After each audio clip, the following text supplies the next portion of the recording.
Assalamualaikum warahmatullahi wabarakatuh. Jumpa kembali dengan Tuan Guru Channel yang menaburkan nilai-nilai rahmatan lil alamin untuk membangun dunia yang aman, damai, sentosa, sejahtera, penuh dengan persahabatan dan persaudaraan antar umat manusia. Ukhuwah Basyariah. Bagi Anda yang belum subscribe, silakan subscribe, klik like and share agar manfaat dari konten ini dapat tersebar lebih luas.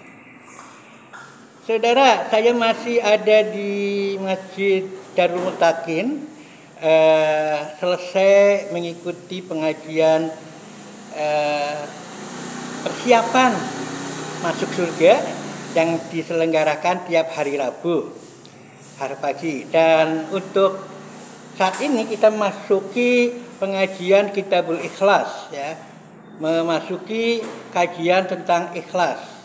Dan tadi terkait dengan masalah apapun sebetulnya bisa menjadi ibadah ketika kita melakukannya dengan niat untuk beribadah dalam makna sesuai dengan hadis bahwa inamal a'malu biniat, bahwa setiap amal itu tergantung dari niat.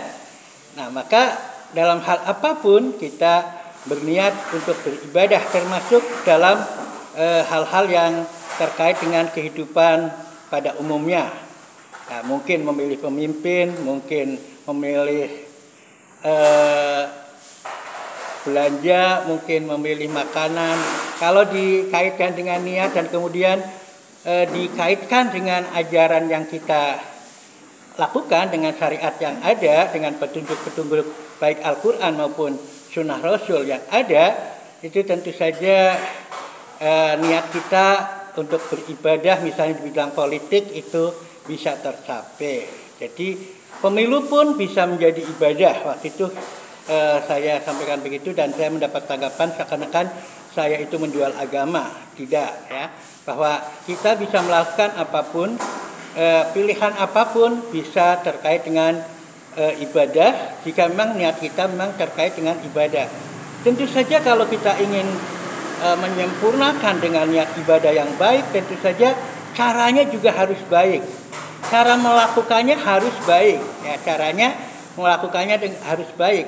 Juga tujuannya harus baik dan tentu saja yang dipilih pun harus baik. Artinya misalnya kita makan makanan, ya, niat untuk menjaga kesehatan sesuai dengan perintah Allah, perintah Rasulullah bahwa orang kuat itu lebih dicintai oleh Allah. Kita ingin kuat dan kita ingin sehat dengan memilih makanan tentu saja yang kemarin kita katakan kita mungkin memilih yang bisa bebas dari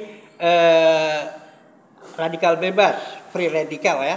Tapi tentu saja dengan memilih yang baik itulah kita bisa saja mendapatkan kekuatan yang lebih, termasuk juga kita menghilangkan hal-hal yang mudarat misalnya, ya. Kita tidak memilih khamar, kita tidak memilih yang memabukkan itu untuk menjaga kesehatan. Nah, jadi pilihan untuk berbuat baik tadi, untuk beribadah itu juga adalah pilihan yang tentu saja baik-baik, ya, yang baik-baik. Oleh karena itu, ketika kita ingin pemilu kita, apa yang kita lakukan dalam pemilu ini adalah ibadah, niat kita sudah meniatkan, kita ingin menggerakkan, kita ingin membangkitkan, kita ingin menyampaikan misi-misi Quran yang juga misi-misi kenegaraan, karena kita membangun negara, hubul watan minal iman. Ya, maka kita menyampaikan ke warga negara kita, pilih yang beriman dan sebagainya. Itu adalah hal-hal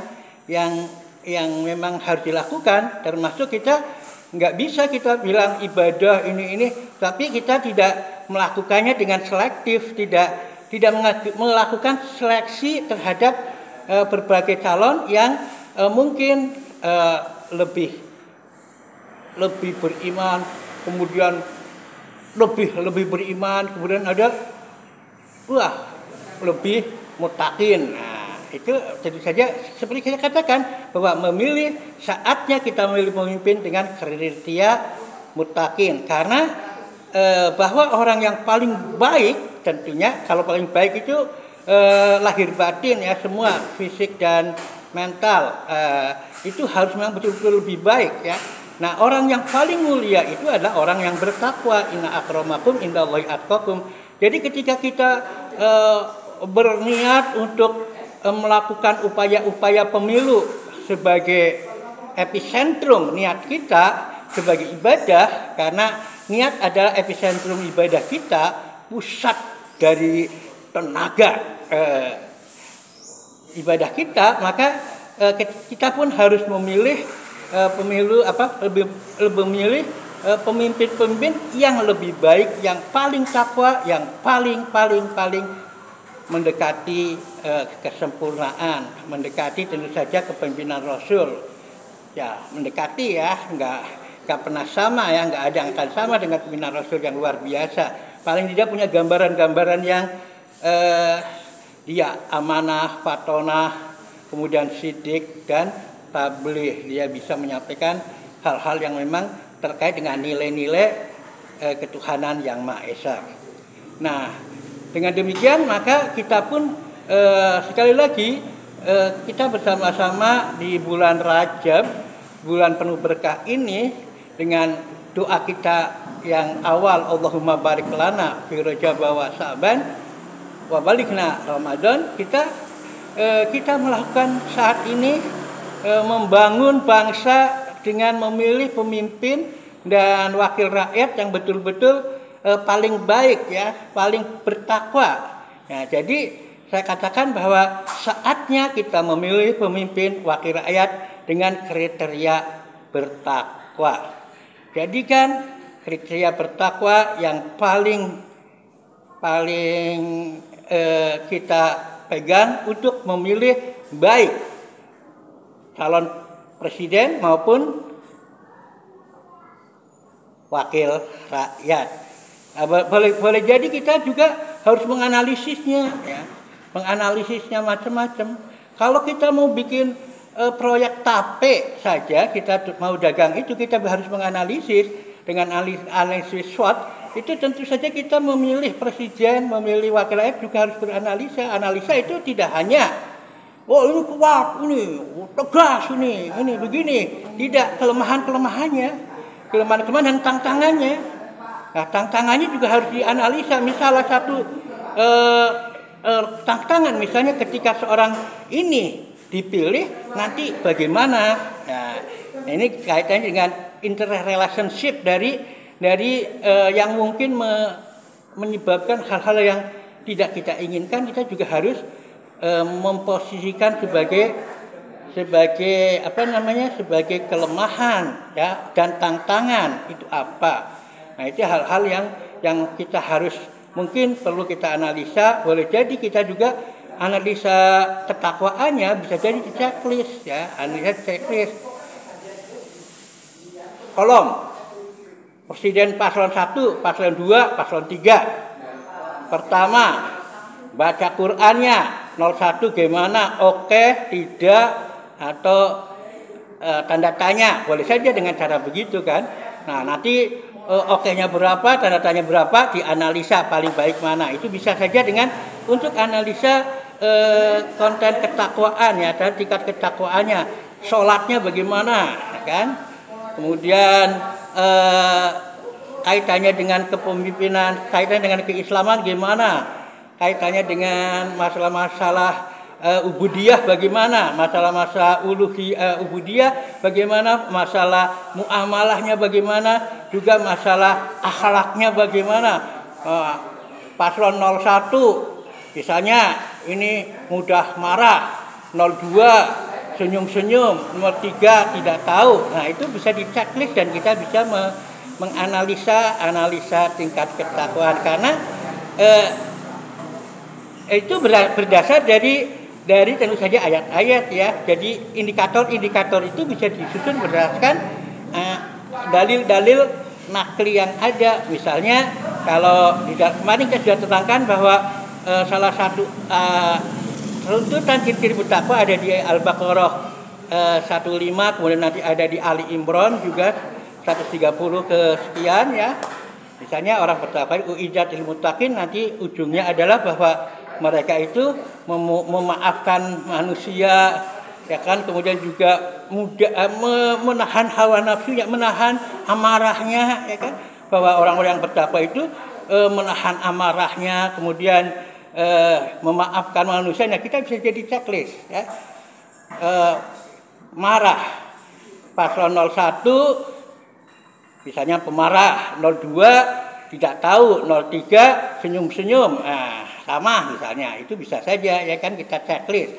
Kemudian tadi memaafkan manusia, 01 dia apapun dia memaafkan, 02 langsung muring-muring, bahkan mengungkapkan di luar forum. Yang ketiga bagaimana? Itu bisa kita isi sesuai dengan fakta yang ada, tentu saja sesuai dengan pengamatan kita. Nah, dengan checklist tingkat keimanan dengan definisi-definisi atau dengan dalil-dalil yang ada, kita akan memberikan gambaran, wah, tingkat keamanan tentu saja yang kita amati, ya, yang measurement, ya kan, misalnya sholat 5 waktu, lumayan. Paslon 01 sholatnya 3 waktu, 02 5 waktu, 03 5 waktu, ya, bisa saja, ya, kita bikin checklist yang checklist tentang tingkat keberamalan, tingkat keberagaman yang bisa teramati, ya, dari akhlak, dari akidah, dari katakanlah syariahnya, ibadahnya, kemudian juga dari muamalahnya dan sebagainya. Itu bisa kita bikin checklist. Nah, mudah-mudahan dengan konten ini ada para ahli yang bikin checklist untuk memilih presiden dalam kategori tingkat ketakwaan, ya. Jadi karena kita akan memilih dengan kriteria yang paling bertakwa.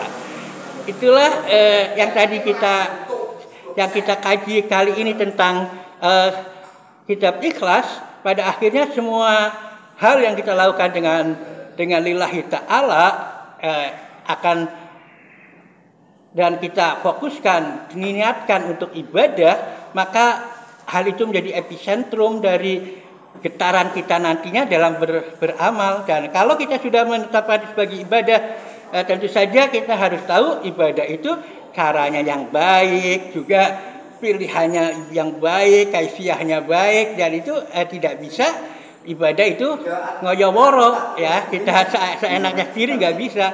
Demikianlah pemaparan kita tentang niat sebagai epicentrum, dan termasuk kegiatan-kegiatan kita secara umum, termasuk politik, termasuk memilih calon presiden, memilih calon wakil presiden, bisa diposisikan sebagai ibadah ketika kita melakukan dengan niat lillahi ta'ala, dengan cara-cara yang benar, dan memilih yang paling benar dengan kriteria ketakwaan yang paling unggul. Demikianlah, mudah-mudahan bermanfaat. Billahi taufiq wal hidayah. Assalamualaikum warahmatullahi wabarakatuh.